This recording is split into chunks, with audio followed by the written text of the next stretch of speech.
Hey everyone, welcome back to another Fall Obsession podcast episode. My name is Sam Thrash. I'm your show host over here. Appreciate you guys pressing play on another one of our podcasts.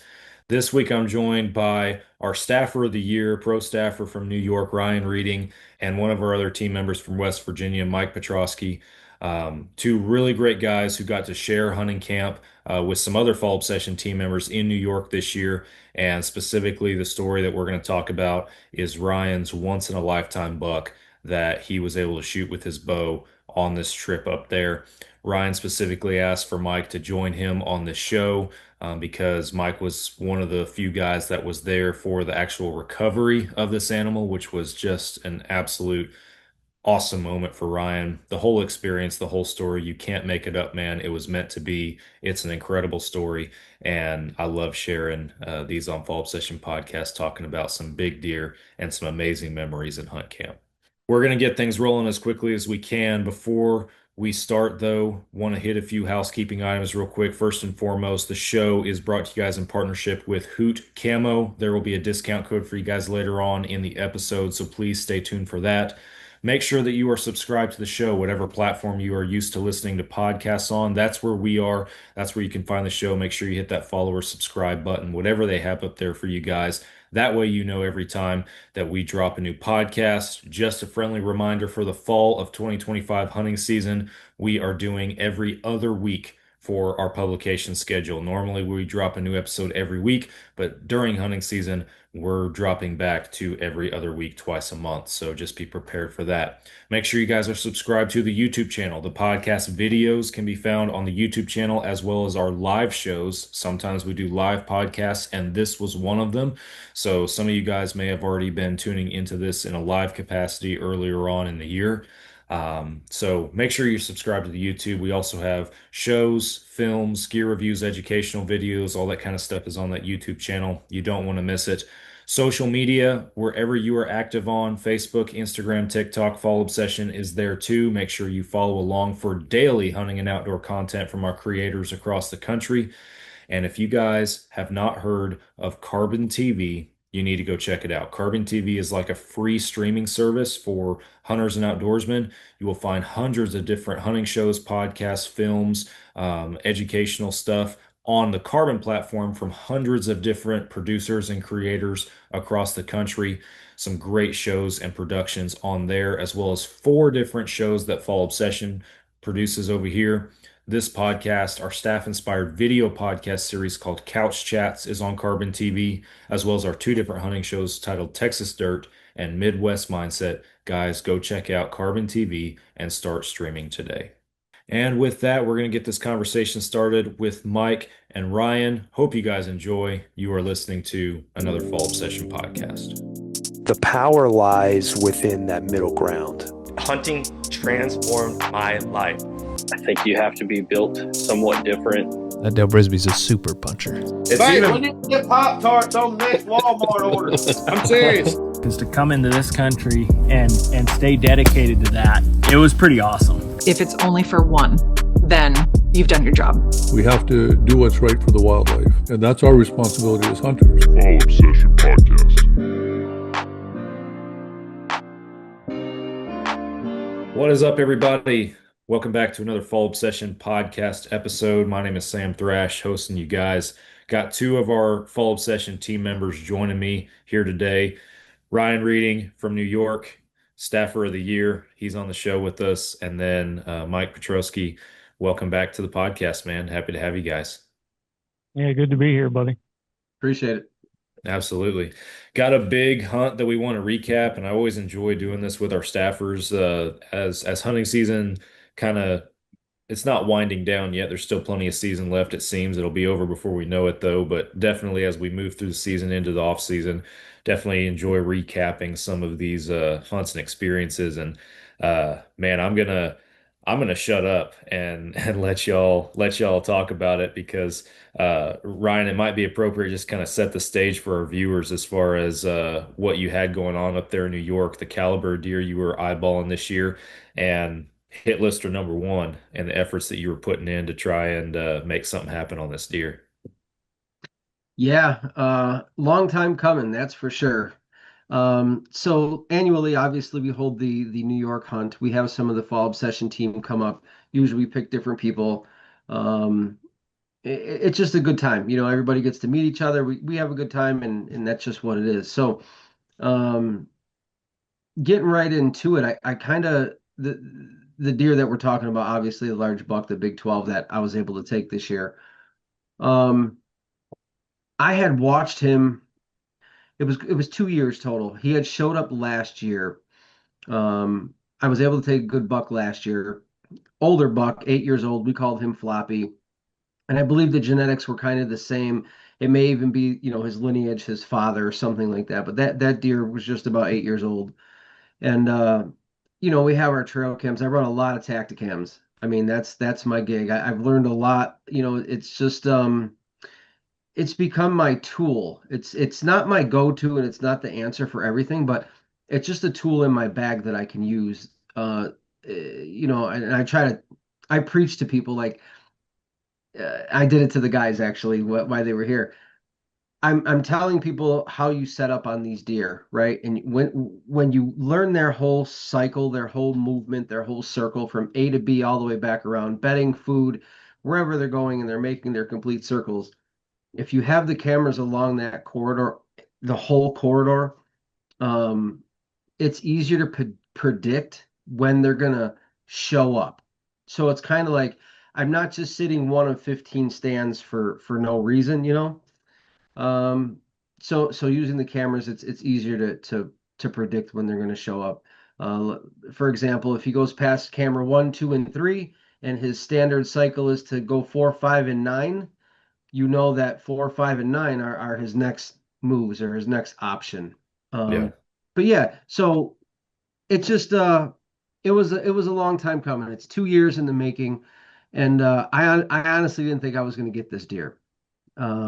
Michael even said I'm underselling myself on it because I call it the big 120. So um, yeah, I mean I don't know. It's heartbreaking and it's at the same time because I say it's heartbreaking. I'm truly happy to take this deer, right? Like it's once in a lifetime, but it's heartbreaking because I'm not going to see him on my cams anymore. You know what I mean? I lived Yeah. for that. I was able to see that day in and day out, and it's a great caliber deer. So it hasn't been officially scored or anything. The taxidermist was at like 163 is what he scored it, and it's only because it should be well over 200, but the Pope and Young does not allow three measurements.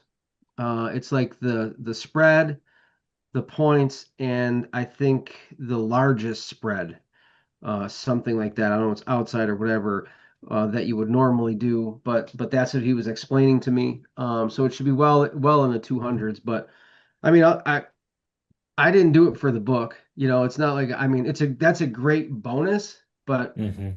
I just hunted this deer as hard as I could, and I'm glad that it happened when the team was here uh, because there was a lot of emotion. So, I mean, I can kind of break it down for you. We can kind of talk about everything. So the Yeah. guys kind of came up. Um, they were here for a week. I think it was the 28th through the 2nd or something like that. And my goal as a host is to get everybody set up. Like I have to make sure that they're gonna see some deer. They're gonna experience kind of what I tell them. So it's like, hey, you're gonna go here, and this is what's gonna happen. And it's because I've done my research. I've put them in their positions. Does it happen like that all the time? No. But most of the time, they're seeing deer, they're having a good time, they're understanding the farm, they get to learn, that particular area, besides the other area that we have up on the hill.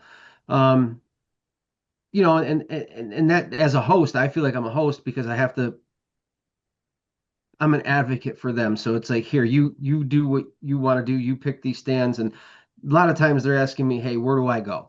So I Right. put them where they should go. Um, I'll get right to it. So that morning, it's an odd situation. So that morning of the 29th, the guys, I had woke up late. So the guys had already they know where the farm is. They know how to get there.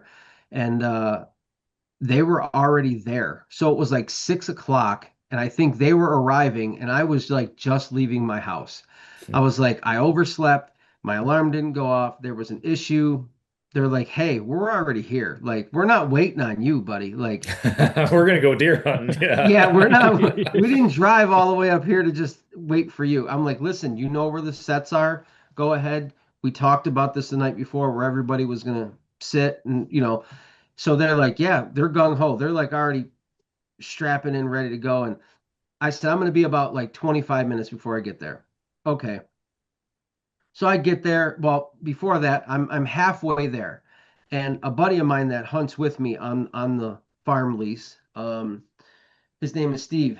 He actually overslept. He works like second shift, and then he tries to get some sleep and go to work, and it's hard. So he calls me and he's like frantic. He's like, dude, I overslept.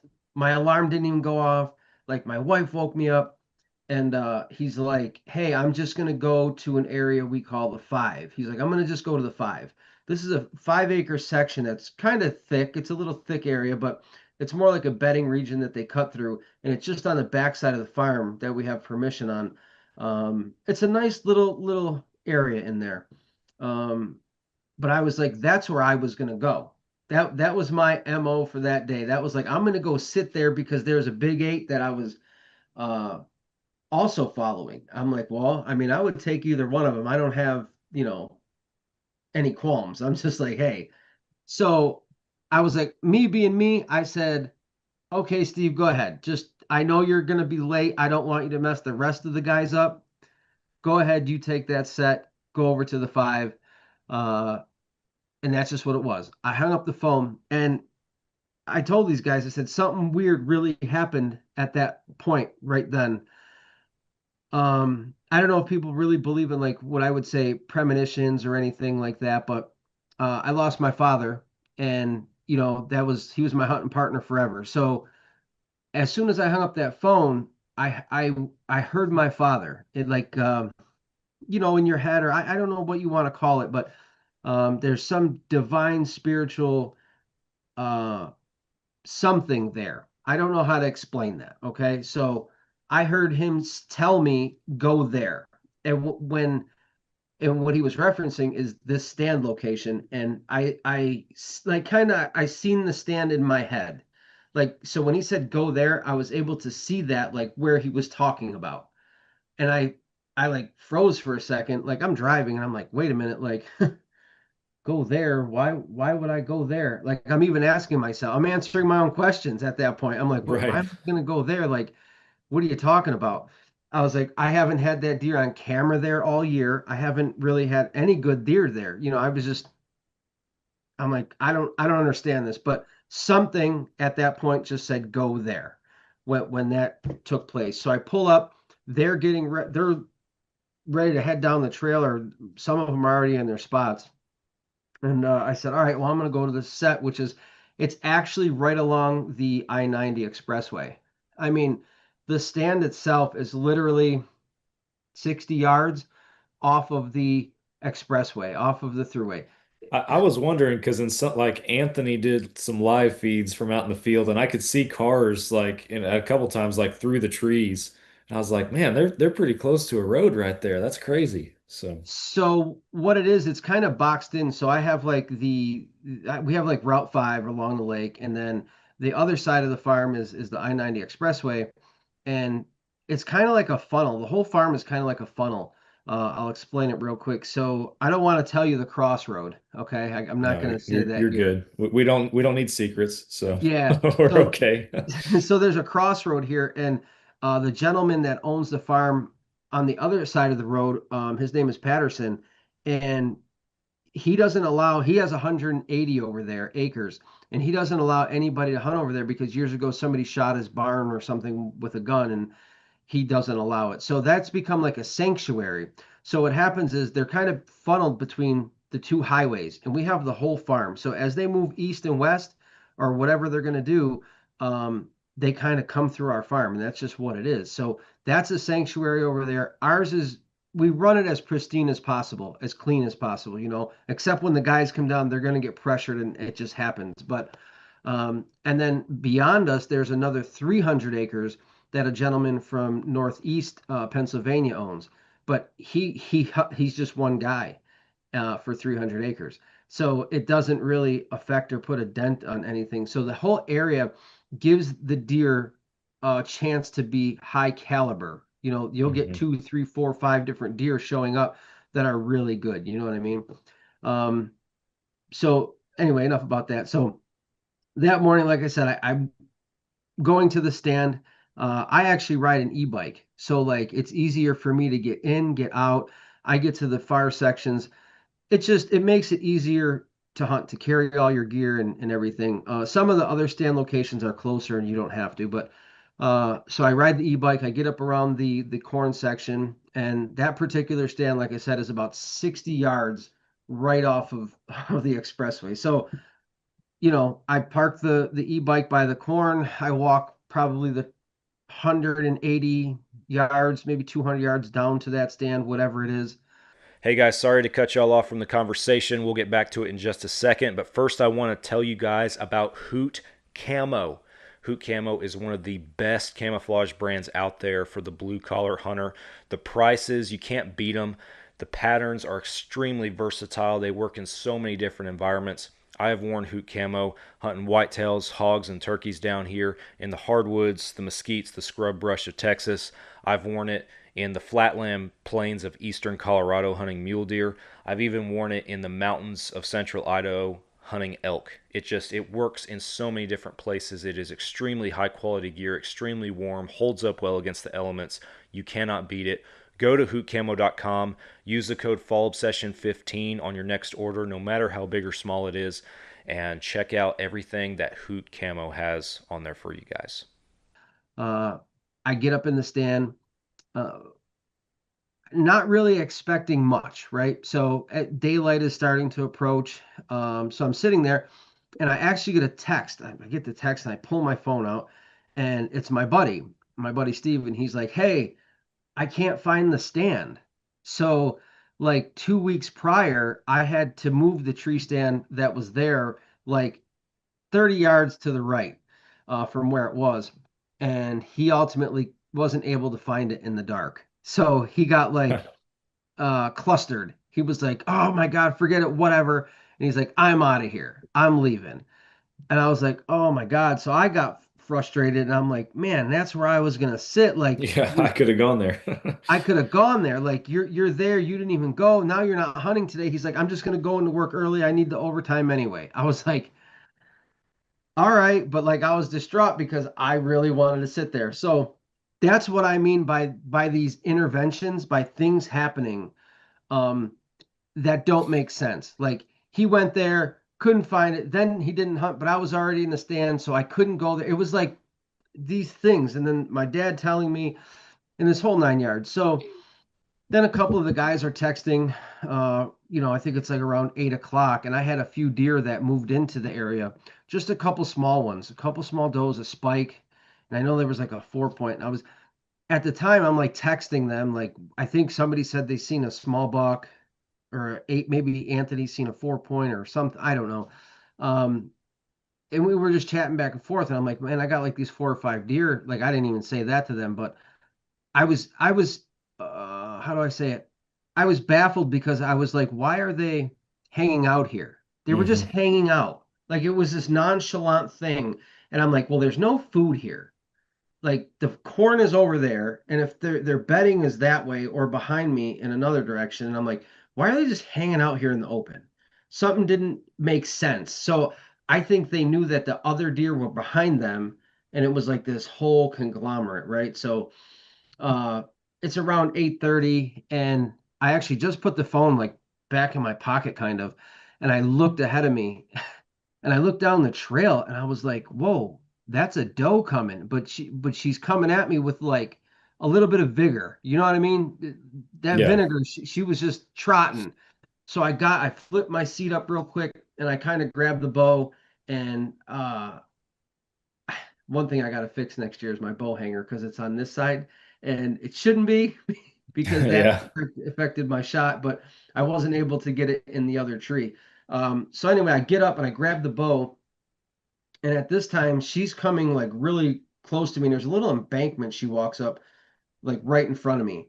And she kind of does one of those numbers and she looks right in the tree. And I got the bow like in front of my face, like this, like it's gonna hide me, right? But it's kind of like just breaking up the silhouette, that's what I'm hoping. But the tree is well hidden because there's like four trees. It's in a thing of like four or five trees. So Hmm. it sits back, so the ladder's hidden. It's really it's good. It's a good setup. Um, but she was really intent on me for probably, what seemed like forever, but it was like 15 seconds.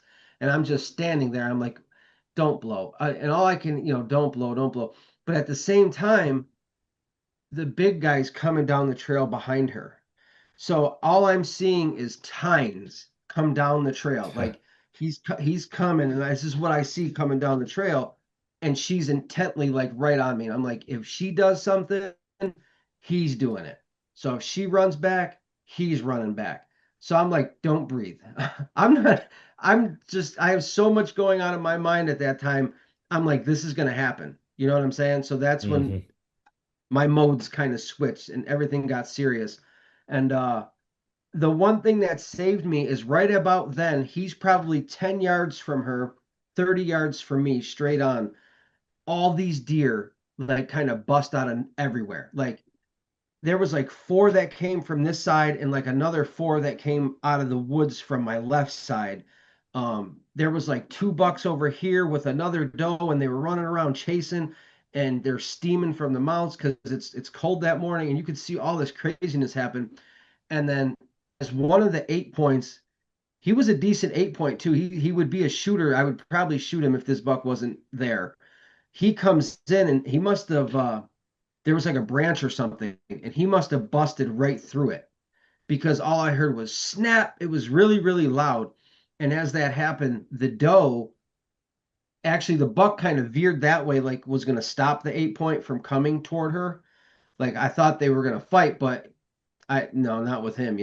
So she took her view off of me and looked at that 8 point. Well, when she did that, it like took the pressure off of me. I was like, oh my God, thank you. Like she looked away. And when she did Right. that, she noticed it was that buck, and then ultimately she turned back and went to her left. And when she goes to the left, she's going to head into like a thicket, which is right along the thruway. Literally, there's a thruway fence, the I-90 fence, and she's going to head that way into that. It's like a viney thicket. It's not like sagebrush or anything like that. It's just this viney thicket. Well, as she goes to the left and heads in, he's coming right behind her. So as he's coming at about 20 yards, I pull back behind one of the trees and I swing out to go and make the shot between these two trees, right? Well, the bow hanger's here. So it was a cluster, man. It was, I tell you, it's one of those things that it was meant to be because I pulled back and then I kind of had to do one of those numbers where you're like squatting down and stretching out over Yeah. the stand between the trees to be able to shoot. So that's what I did. But in my mind, I had so much going on. It looked like the deer was running, not just Mm. like trotting. It looked because I think my mind was like overloaded because there were so many deer. And I was like, how am I going to beat all these eyes? I had no idea. Like, what I was going to do. Like I never Yeah. really had a situation like that ever before, ever.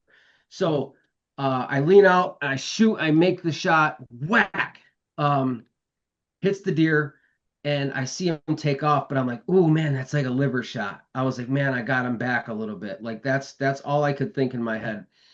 So he goes running to the right off into the thicket, and I don't hear a crash or anything. And then I see all the other deer kind of go. They're all moving. So as I turn around in the stand, I'm watching all the deer go into that thicket, and then they like turn around and they come out of it. And so now they're behind me in the stand and they're like they come out. And I'm like, okay, all these 12 other deer are like behind me, right? Like chasing, running around, but he doesn't come out. So I'm thinking to myself, the only thing I thought is I got his liver, I heard him, and he went and laid down, like Right. immediately, maybe 100 yards in there. That's what I was thinking. So I'm like, okay, what do I do now? So I just waited. I don't know, it must have been about 30 minutes. In the meantime, them guys are still texting in the group chat. They're all blah blah blah, this and that. And I'm like, I just shot him. And then they're like, wait, what? Who? What are you talking about? And it just all the threads start coming in, and Anthony's like, I'm on my way. And I'm like, no, no, wait, just wait. Just let's back up. Let's hang on a second. Um, so I was like, I gotta give him time. I want to back out. I think it was a liver shot. So normally I would get down and I'd probably check my arrow, right? I'd go over and say, what that tells your story, right? So Right. in this situation, I didn't even want to do that. And it's probably a good thing that I didn't. So I was like, I'm just getting out of here. When in doubt, back out. So I backed out and I went back to the truck. And some of the guys are like, we're coming. We're going to meet you right now. So I kind of get into it and I'm telling them the whole situation, and Mike's there and everybody. And I'm like, this is what happened. So I just replayed that like whole story scenario for them. And then out of the blue, I'm like, you know what? Because they kept asking me where my shot was, and it was like I'm kind of guessing, and I was like, liver, kind of back, because he was moving, and I just then I realized I said I got it on Tacticam. I was like, my reveal was running. I said maybe I got it on camera, like maybe just maybe. So I pull up my phone, and all of a sudden I'm looking, and there's the clip. I'm like, look, here it is. So that's when we really started analyzing like Mike's like really looking at it, and then Isaac was, I think he did some slow motion with it and stuff, and that's when I was like, look, I want to give the deer some time. I was like, a few hours. They're like, no, no, no, let's go now. Like they're all trying to talk me into go after this big deer, like within 30 minutes, and I'm just like, no, I just didn't have it in me to be like, yeah, let's go, right? I mean, this is a Right. huge 12 point. This is a big deer. I mean, it's like a 23-inch spread. It's not a slouch of an animal. I mean, the bases Mhm. were like almost 6 inches, like 5 3/4. It was a good, Yep. good buck. Probably It's a one of big my deer. biggest.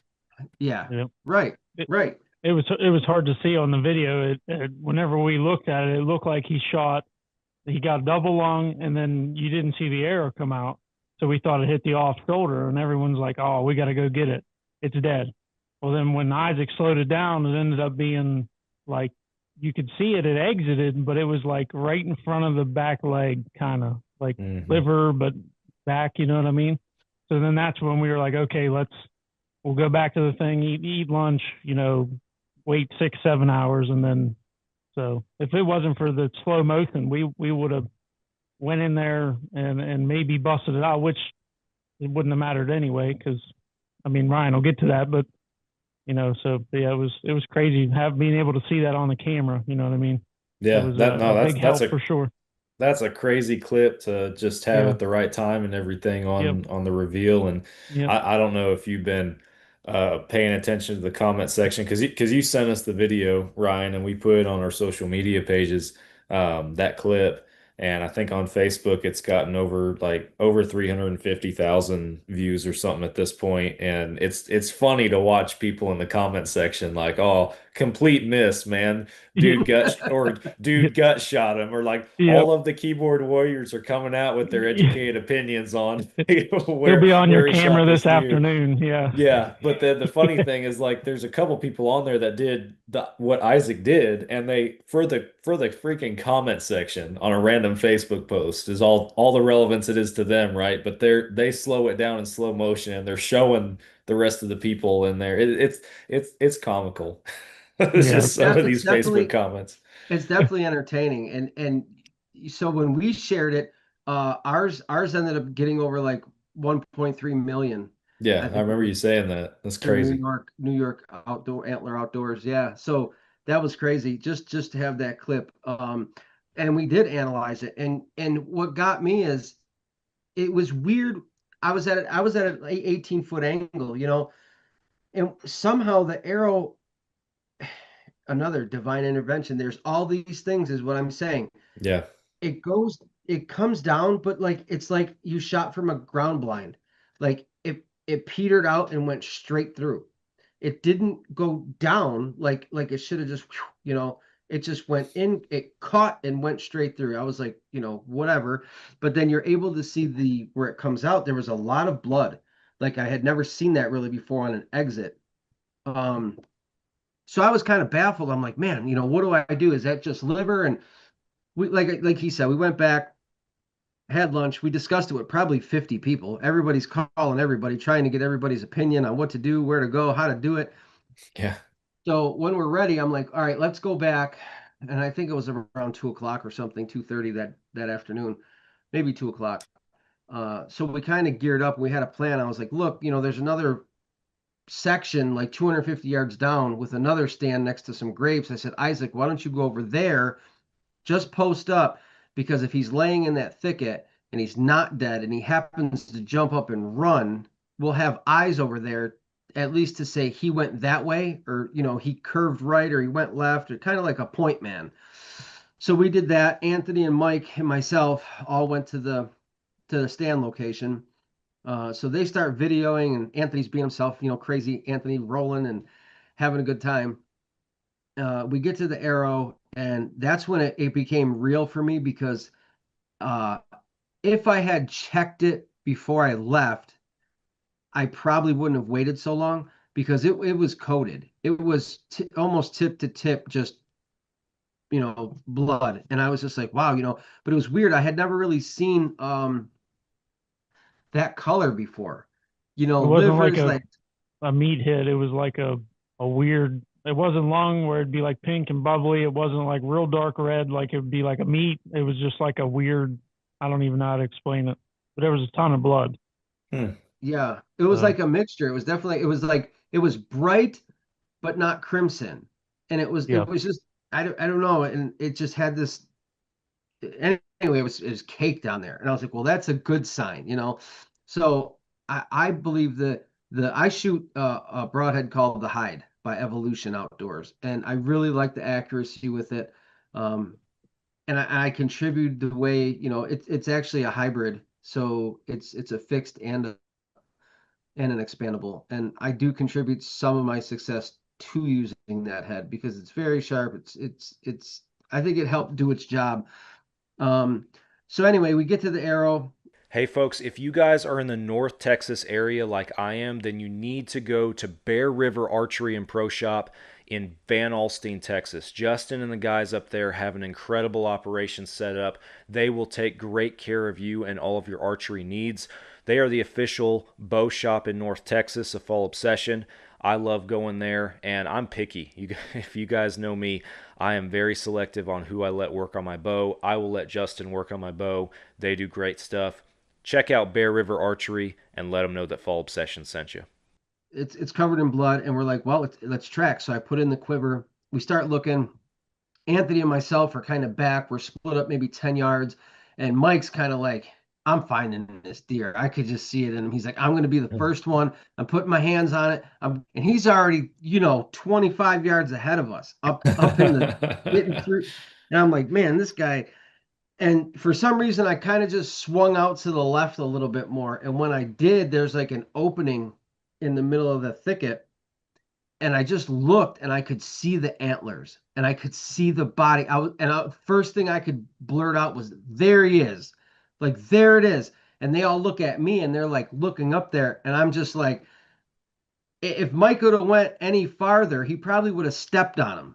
Like he was just so focused on the blood, like where blood would be.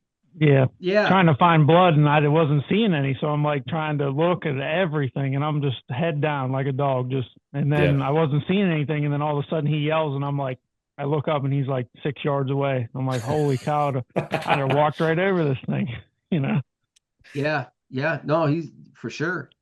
And that's when the emotions hit me. A lot hit me at that time. I thank God, I thank Jesus for everything that happens, especially, in the outdoors, that you're able to harvest something like this. Yeah. So between that and the stuff that happened with my dad, that morning, hearing that, and it really hit me. And then to take your number one buck after, 2 years of really trying to put this together, Um, I'm still in shock from it. It still hasn't fully set in. Maybe when I get it back from the taxidermy. Um, but yeah, it was a lot. So I kind of dropped to one knee. I had to get my bearings for a second on that one. You know what I mean? Like it Yeah. wasn't like I just wanted to. I gave this animal his respect. That's what you have to Hmm. do. And then we got up to it, and I just put my hands on him, and there was no ground shrinkage. I mean, you see that a lot of times.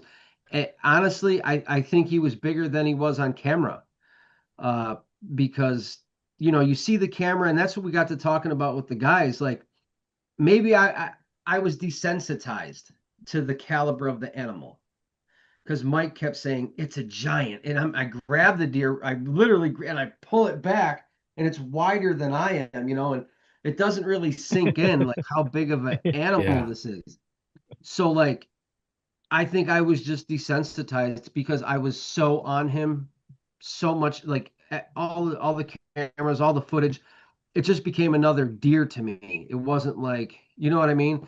But Right. everybody else is like, "Oh my God, where's that thing from?" You know what I mean? And it's like New York, and Monster. Yeah. yeah, it is. It truly is. And some people just they're like, That's got to be AI or it's not." I'm like, "No, it's a real buck." Yeah. Um, but most people couldn't believe it because they're like, how does an animal like that get that big without being killed when it goes on the neighbor's property? Because that's what everybody talks about. Like the minute their deer leave, the neighbor gets them. Right.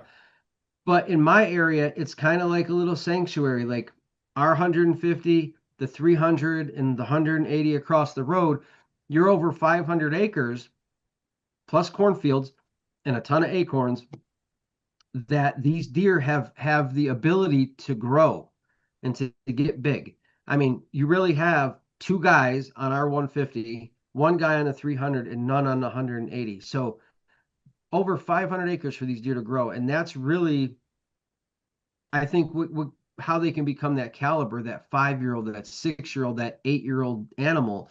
Um, because last year like I said, I got Floppy. He was a good buck. He was an 11.8-year-old. And we still have the big eight. He just showed back up on the farm actually. He's a really big buck with a small little kicker off the back. He's got to be 5 or 6 now. So, but he's probably 150, 160 inch 8 point. He's a He's a good buck. massive deer. Massive Yeah, deer. That's for crazy. sure. So it's like I just don't think people could understand like how it's feasible that these how they're growing so big, and it's just like, hey, you just give them their space. Like I said back to the cameras too, like that's really what helped me. um I had learned in the beginning that he was on one side of the farm. That was his summer habitat that I learned. I'm like, oh, he's coming out of the corral area, and it's like clockwork. I was like, this is going to be easy. Well, didn't happen that way. And Yeah. then right around the last week of September, he just kind of like said, "See ya." Never set foot back over there again. And what he had done is directly went straight across the farm and bedded up on this back piece over there. There's some CRP that meet along a point on this timber, but there's like a little ditch, right? And I did some scouting on a rainy day just before the team came out actually, maybe like a week and a half, and I found his bedding and I found all these rubs and like 6 or 7 scrapes. That's one thing about the farm. For some reason, I've got so many scrapes that it doesn't really make sense. I think I counted like 30 this year, Wow. and in 150 acres. But it's not even all timber. You have 40 acres of corn. So it's just like everywhere there was scrapes. But when I found his bedding, that's what really helped me set up. And I'll tell anybody that if you can find their bed, you can backtrack them both directions. And Hmm. then, just kind of what I do is I'll set a cam there, on either side of the bedding, like 50 yards, whatever way they're coming in and out. And then I'll have cams out on the points or on the corner. So they try to make these big loops. And that's what he was kind of doing. But it wasn't always the same. Sometimes he would go to the creek bottom, sometimes he would go up to the corn. So then I just started putting them in a line. It probably took me all of 20 of my Tacticams to hone in on him. Like Wow. I would put him like every 100 yards, every 150 yards, and I like it was like a checkpoint. Like he would knock him off, and I'm like, okay, so there he goes. So then I had that route, and then I'm like, where does he go from there? And then I'd put 6 more going out that direction, and then he would hit him, and then I'd find him over here, and then I would know, okay, well, take those 2 down because they're too far, and then bring them over here, and I kind of just made this whole circle, and it took quite a too much time. My buddy even said, my buddy said, "You're going crazy." I was like, "Listen, I wholeheartedly believe when you find an animal like that, if you don't devote every asset and every ability that you can to get it, you won't because they're too smart.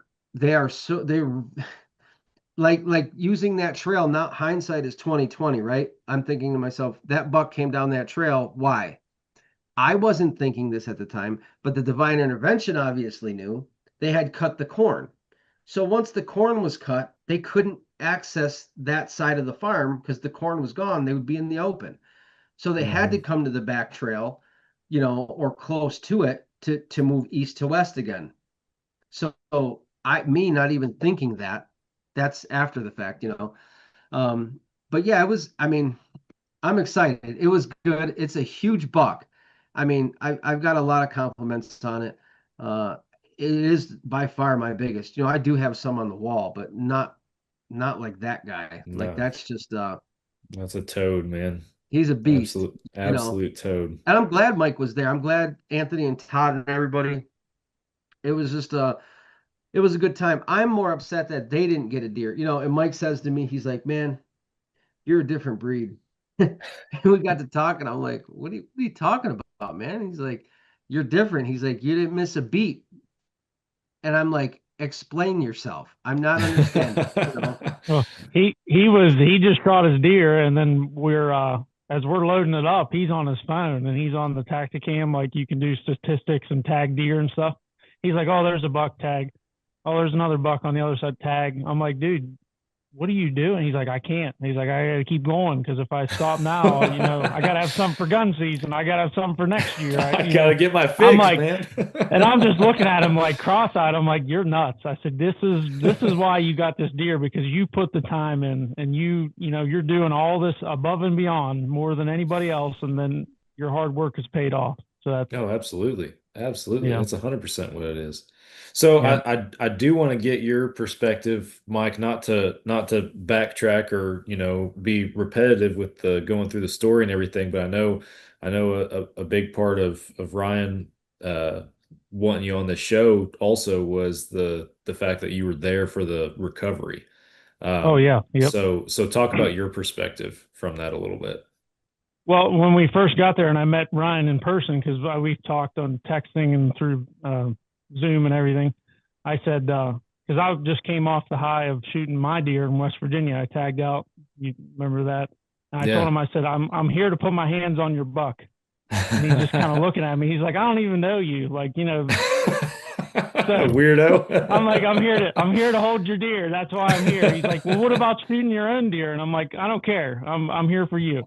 So then I'm glad it worked out that way. But just the whole leading up to that moment of him shooting it, and then later after he has killed it and taken it to the processor, I actually sat in that stand, and it is the loudest, noisiest.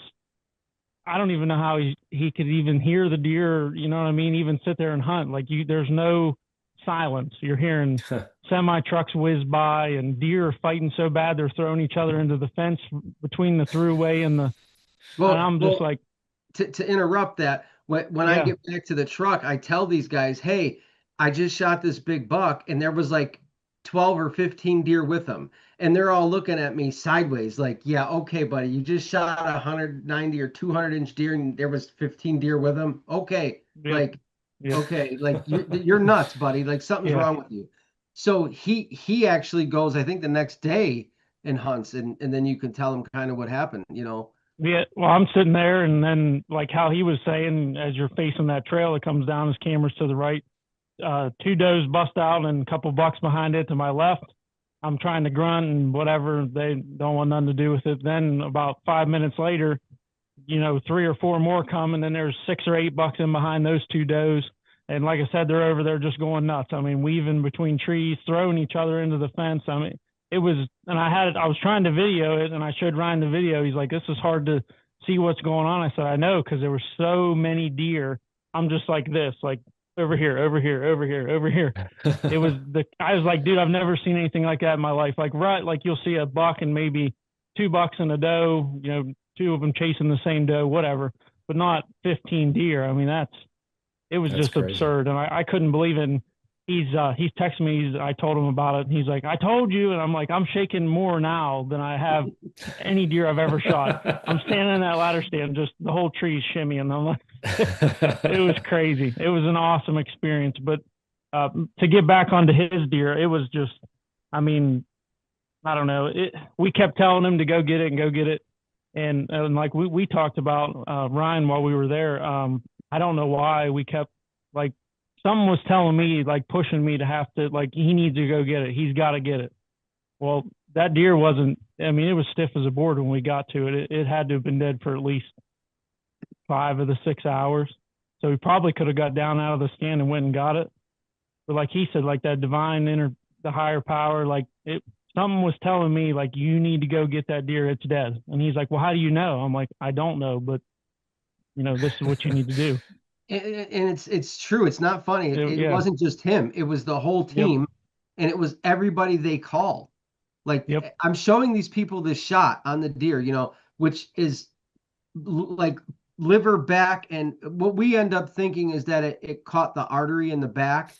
And that's what ultimately put it down so fast, that's the only conclusion I can come to. But, on a buck like that, you're always told to wait, pump the brakes, hold on, but everybody, like Lawson, this one, that one, everybody talked to, like, oh, it's a dead deer, go get it. I'm like, what are you guys saying to me? Lawson sent him the chart, the grid. It's a deer with, like, it has like A through G on top and then 1 through 10 on the bottom, and it has the squares, and it's like, well, Ryan's like, I don't forget what it was. It's like 9, like 10 B or something. And Lawson's like, go get it. He's like, he's talking to him. What do you mean? Oh, it's dead. Go get it. And Ryan's like, no, I'm not going. Well, that was already 3 hours in. That deer was done and expired by then. I mean, it was one of the most ethical, non-ethical shots. I don't know how to word it. You know what I mean? It's like, you see, double lung deer or heart shot deer run further. I mean, I'm telling you, when we got to the arrow and to where we found the deer, it couldn't have been 40 yards from where he shot. Really? Wow. Yeah, and it never got up. Where it laid is where it expired. Yep. That's there crazy. There was no blood trail. There was nothing. There was a little bit of blood where he laid, but that was it. There was no. It was baffling, and I started asking him, like, look at the shot, like, look what like there was just so many interventional things that, like, I don't know, it takes you back. It makes you wonder, like, what, and to take that even further back, it's almost like I knew I was going to get the deer during the year, right? Like, my buddy had been hunting him too. Like, it was fair game. He's there. He could get him. I could get him. It is what it is. Hey guys, thanks for listening to the show. Hope you guys are enjoying it. There's so many different places that you guys can tune in to Fall Obsession Podcast, and one of them is the Outdoor Call radio app. Outdoors Dan from Respect the Game TV, he created an app that you can download on any device where you can stream hunting shows and podcasts on a loop every single day. Our show, Fall Obsession Podcast, plays on that loop on Mondays. That's the same day as our new publications on the other apps. And there's also tons of other hunting shows and podcasts on there that you guys can listen to. Go download the Outdoor Call radio app today. It is free. You can start streaming immediately. And be sure that you follow their Facebook page, because Outdoors Dan does some live radio shows throughout the week. And even if you are not local to those radio stations, his broadcasts are shared on his Facebook Live. It's Outdoors Dan and the Outdoor Call radio app. Go download it today. And every time, there was three times that he should have been able to harvest that animal. One, he, like, changed his setup and the deer walked by where he was at. The second one, he got in there, like, late, and the deer had gone by 10 minutes before. And then something with the third time, I couldn't remember what it was. And he had him on camera at the scrape and something, and I don't know, but three times. And then after that third time, I said, you know what? He's not supposed to get that deer. And I said it to myself in the stand. I was like, man, because I was like, after the first time, I was like, man, maybe he's going to get this deer. He's kind of on him too, you know? And after it didn't happen the first time, the second time, the third time, I said to myself, this was, and you're talking before the team even came, like 2 weeks before, I was like, he's not going to get that deer. Like I'm supposed to get that deer. Like I'm just supposed to, not supposed to, but something was aligning like Yeah. that he didn't get it. I was able to. And then just all these things that led up to it. Like it's really weird. Like One it's of the for the better, craziest I guess. experiences I've ever been a part of. It's, I mean, if you weren't there, you can say, oh, it was staged or he's just trying to get views or whatever. I mean, all the things that you're saying are 100% true. There's no BS. There's no fudging. You can't make it up. I mean, Yeah. it's so crazy of a story that who would sit there and you'd have to think all year how can I explain this to lie to somebody? And it's crazy. But it was a great time. And if he called and asked to go again, I'd be up there in a heartbeat. It was an amazing experience. So That's the most important thing, man. I mean, yep. obviously everybody wants to punch their tag, everybody wants to kill a deer, but at the same time, the people you're with and the experience that you have, that's what makes a trip right there. That's what Absolutely. makes a hunt in my book. So Yeah, we had fun. We really did. We had fun, and there was some issues too because I wasn't used to them cutting the corn so early. So that threw a monkey wrench in it. Usually when the corn in the 40 acres is up, the deer pop out even more all over the place. And they probably would have had better chances at buck and certain things. And with that, and then maybe killing this matriarch off the farm, it kind of threw everything in a tizzy. Plus the pressure. So like after like the third day, it got really difficult on deer. You were just, if you saw anything, it was a straggler. So, but it is what it is. And then we moved the guys to the other farm, and they got to see some of that up in the country. That's where Mike likes to hunt because it's in the middle of nowhere and it's pristine and quiet. Except today, there was about 250,000 gunshots. Yeah, we're sandwiched in between state land there. But yep. yeah, it's different. It's a different, and people don't understand, like, they don't think these big deer can be by the highways like that. And that's why they live there, because guys don't hunt there. there's no pressure. Yeah. Yep. Yeah.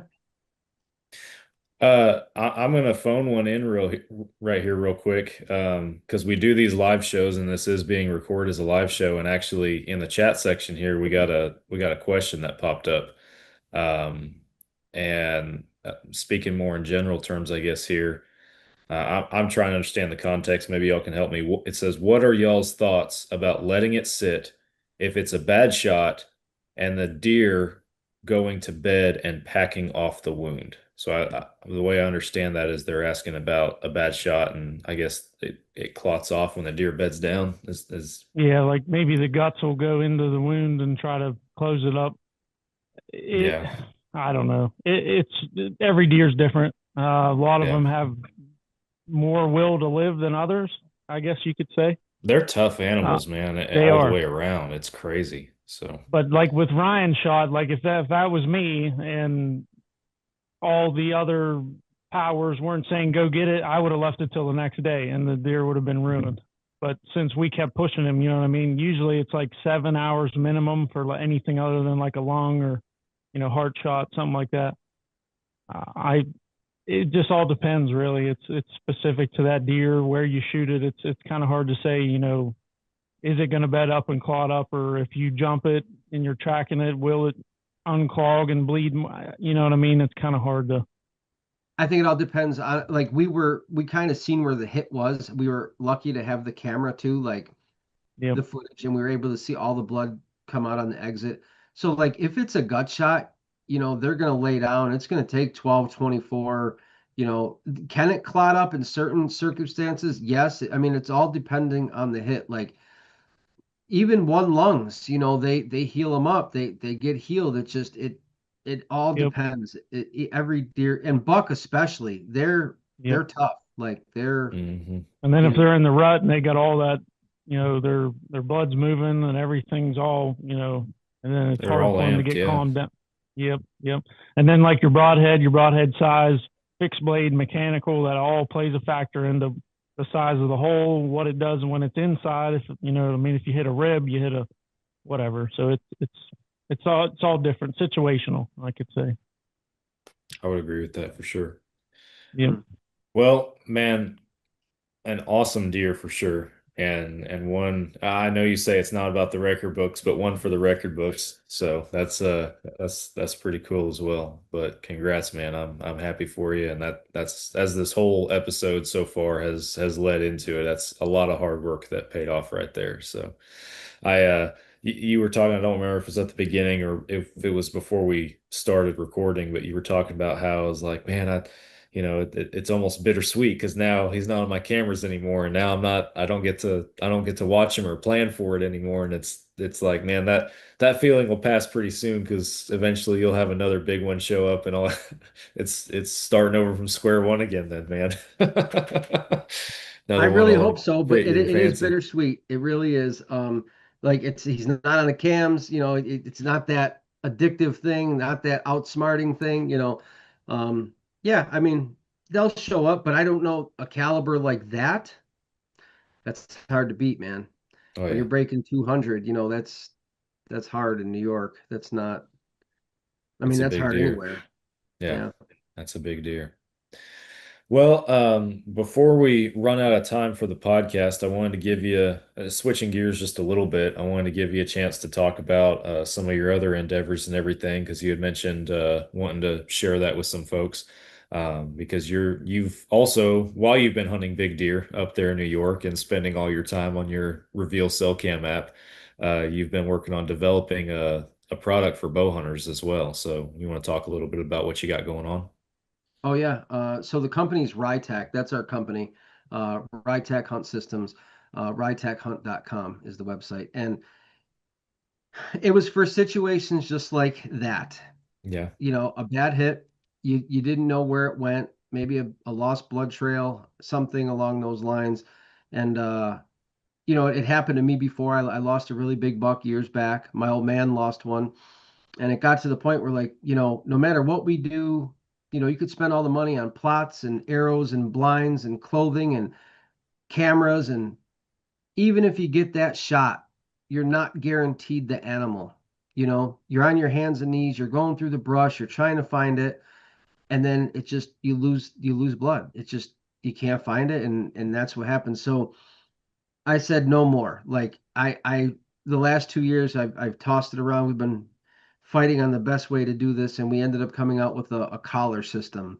So what's going to happen is the collar will screw into your arrow, and then your broadhead will screw into our collar. Uh, that collar will ultimately have a GPS in it, and upon impact, when you shoot the animal, it'll eject into the animal and start transmitting to our app. And then you're able to go on the app, follow the animal. It's going to have a temperature sensor in there. You're going to be able to see the situation, where it went. You have a compass, or you'll have a direct line to be able to get to the animal. Or if it's still living and moving, you'll know. There'll be like a green or a red that it'll turn, and it'll tell you, hey, the animal's still moving. Or it kind of just it settles your mind. Not only for it's for recovery. That's the whole goal. Like everybody says, recover your animal. You owe it to that animal to recover it. You know what I mean? Like you can't just willy-nilly it. So that's why Rytech decided to come out with the Hide Finder. It's at pre-sales actually on now through Black Friday and through December. RytechHunt.com. You can purchase that now. First deliveries, we're shooting for like the springtime, as long as everything flows properly. Um, but yeah, it's been a long road to get to where we're at. But it's going to be great. Like once you're able to go on the app and follow the animal, and we've had conversations with DC and other people, and they're like, man, that's a good thing. They're like, in New York, our laws are antiquated, so we're still catching up. So as things change and other states adopt, we're going to do the same thing because um, who doesn't want to recover their animal, you know? I mean, that's just Yeah. right. Or at least if like if I knew when I shot that buck, he went and laid down, I would say okay, or he didn't move for I would know he was dead, or the body temperature dropped. I would see it on the app. Like it would give me some peace of mind because these guys says Michael's like, you're frantic. You're gonna go nuts. You're gonna go nuts. Like them 6 hours. Do you know what that 6 hours did to me? Yeah, Like that's a He, long he that didn't. takes He a didn't couple eat. He didn't sit down. He didn't blink. He didn't breathe. He that'll just. take a He was couple like. years off your life. Yeah, yeah, exactly. And a lot of guys leave them overnight and it's the same thing. So it's our goal was to provide, it's just another tool in the archer's toolkit, you know what I mean? Like to make it better. Like it gave us a chance, it's going to give us a chance. And um, I think it just alleviates a lot off your mind. Like, I every year I see it in the forums. Hey, does anybody have a dog? Hey, can you come find my deer? I can't find it. And it's repetitive. There's no Mhm. answer. So we wanted to be the solution to that problem. So hopefully 2026 is a good year and things start rolling, but it'll be launched 2026, but they can purchase it now. Like I said, ritaghunt.com. That's a lot of technology packed into a tiny little thing. That's pretty impressive. How It is. I can't really talk about it. It's okay. patent pending and stuff, but uh, the PCB, which is it's like the control board that was specifically made for our GPS unit. It's in an epoxy coating. There's certain ways that it's going to be released into the animal from our collar, and then the collars are reloadable. So your collar is going to stay on your arrow. That'll be good. You have two of them or whatever. And then obviously, let's say you shoot the animal and you can't find the little GPS, capsule. Well, you just buy a 5 pack. And then all you do is you'll take your phone and they'll link via QR code. You'll take that capsule, link it, it'll be ready again. You can load it into your collar, good to go. They last for 72 hours, battery time frame. We're shooting for a mile to a mile and a half recovery distance. But of course, that depends. We did implement one feature. This is all being made as, over time as it's been a while. We added a community feature. So you'll be prompted once you find your animal, because we're trying to build it as a community. We want people to stand behind the product as we do.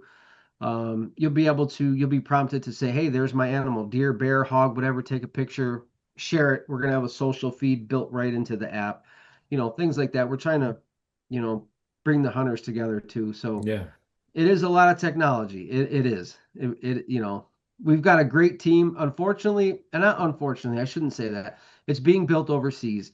And the only reason I had to go that route, our company and our investors, it was just too expensive in America for the technologies, right? Hmm. So we were able to get it done a little, cheaper over there, which is going to help us bring it to market, and along with all the patenting and everything that it's taken to to get Yeah. to where we're at. So we should have finished for sale prototypes in December. We were going to try to make the ATA show. I don't know if that's going to happen, but our goal is maybe the show in February in Harrisburg, Pennsylvania, Hmm. um, to get some of that out there. But like I said, we're going to sell it from our website. We're going to have people believe in our product. We can do this ourselves, and uh, down the line, if we get into big box stores and stuff like that, that's fine. But we're really just trying to be the one to solve that problem. Like I see too much of it. I see too many lost animals, and I'm pretty sure this is the solution. Well, yeah, that we'll be following eagerly, man. I know you've been sharing what you can with us as time goes on through the building process, and you're as you mentioned, you're obviously public on your own platforms now, and I know you've written uh, an article or a piece about it for our website that's on there that people can find, and doing this show and stuff, posting about it. So yeah, I'm definitely excited to see where it goes and to see the results of something like that, because that's industry changing right there. If that works like you're advertising, which it should. So it's going to be fun. But 100%. Yeah. yeah, I'm looking forward to it. Well, before since we're talking about deer and bow hunting and all this fun stuff, before we wrap it up, I want to turn over to you real quick, Mike, because when we had you on the show a few episodes ago, um, I think it was hot on the heels maybe the day after you shot your first West Virginia uh, buck down there, but Yeah. Yep. I think you put right before this hunt where I think you alluded to it earlier, where you went with Ryan, you shot another deer, and you want to tell us about that one real quick before we hang it up? Yeah, yeah. I think it was the 8th I shot my first buck, and then it could have been a week later, 2 weeks later. So it was we left that Thursday. So that Sunday, I'd been watching this deer. He was a big 10 point. And so he was like on a pattern. So every 7 days he would come past the camera, and on the 8th day he would go back where he was coming. So he did that 3 times, 3 weeks in a row. I'm like, okay, well, this Sunday was his 8th day. He should have been coming back across the ridge and going back down into the ravine, which he did, but it didn't end up working out the way I had it planned. And unfortunately, I didn't get it on video, but I did get him doing his little thing before I shot him. But so he come down, instead of coming across the ridge, there was a couple does, and then they moved off, and they were making some noise over in the thick stuff. And I'm like, okay, well, they're gone. So maybe, the buck will come. So I hear it again, like the same kind of rustling around and heavy walking, and well, it's just a doe. Well, this guy pops out right on the logging trail that I walked in. It's like 7/8 of a mile to get into where I was hunting at. So you had to go over a couple power lines, down a creek, back up the hill, and cut all the way back to where it was feasible to even shoot a bow because it's so thick. So you see the antlers. He turns and he starts walking down the trail from that I came up, and I'm like, oh my god, what do I do now? I wasn't ready. I just like Ryan, just put my phone back in my pack, and I'm like looking around. I had the camera set up on the ridge, like he's gonna come. Nope, didn't work. Pull the grunt call out, hit it a couple times, and he just turns on a dime and walks straight back up the hill. And I'm in the tree. There wasn't a lot of trees, right on the edge of the logging road, and he walks right underneath me. So I'm like trying to bump the camera with my arm with the bow, like, and he gets like 8 yards to my left, and you could hear it on the video. And I'm shooting straight down. I shoot, and you heard it on the video. Like I said, he went down over the hill, couldn't see him after 10 yards. It was so thick, and he got on that logging road there and then died. But it was the biggest deer that I've ever seen other than Ryan's, obviously. But at the time, it was the biggest deer I've ever got to put my hands on. And I think when we measured at green, it was like 148 and a half or 3/4. So it was a big deer. West Virginia deer. Yeah. Oh yeah. Wow. So, that's awesome. And then luckily the people that were helping me knew the adjoining property owner. So then he came with his side 4-wheeler, and we had a side by side. It took us 2 hours to cut a trail and to get it out. That's how thick it was. Nasty. I mean, just the worst thing you could ever think of. But that's where all the deer are at. You know what I mean? It's just, yeah. If it's easy, they're not going to be there. That's what I try to tell people all the time. It's like, it's hard to get them to understand it, but that's where they like to be. So, wow. Unless it's the throughway. Yeah, unless it's a throughway, then they just fight and throw each other against the fence. They just got to find a parking spot then. That's all. Yep. Yeah, no, it was a great experience. Probably one of the hunts I'll never forget. It was just something. Yeah. Like I said, I wish I could have got the shot and everything, but when I shot, and it's weird now as I get older, I'm not nervous before, but as soon as I get done, like I could have fell out of the tree. Yeah. You know what I mean? Like I was so ready for the moment. I'm like, everything's good. And then I couldn't, I'll call you back. Can't even talk on the phone. About to pass out. Yeah. That's it. Yeah. So, but man, it was great. Like I said, coming off of that and then going to New York, I told Ryan, I said, I don't need to shoot anything. I'm just here for the experience, man. I said, this is the best year I've ever had. It's awesome. So, but. Well, that's awesome, man. Yeah. Happy for both you guys. That's good stuff right there. Before we hang it up, I do want to plug your show, Mike, because y'all did an episode in camp there, is my understanding with Ryan and the crew and everything. So Yep. You want to tell folks if they're interested in listening to that, where they can find it? Yeah, it's Panhandle Whitetails, and it's on Spotify, and you can hear Ryan's firsthand. It was that evening after he shot the deer, and you can get his, just like you did today. It was a little bit more in depth. I think it ran almost. We had to split it into 2 episodes. It was almost 2 hours long. So he really got into it. He had vivid memory of everything, and it was awesome. It was just, even though we lived it, just to tell the story.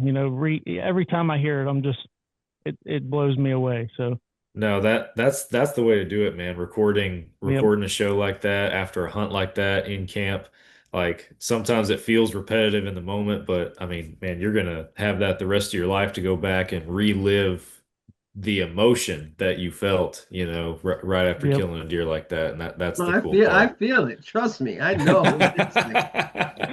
I know, but yeah, it is what it is. Hey, I was gonna actually congratulate 2 of our people too, Kessler and Isaac. I think they put good deer down today also, I seen.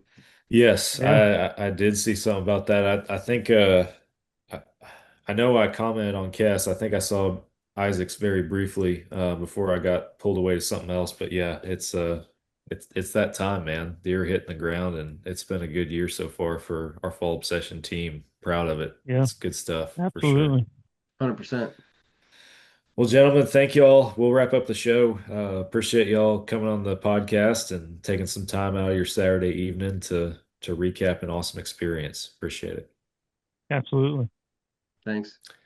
I know it won't be long before we do the next one, but thank you guys for listening to another Fall Obsession podcast. Subscribe if you hadn't already, and I'll be back with you guys again next time for another episode. Catch you then.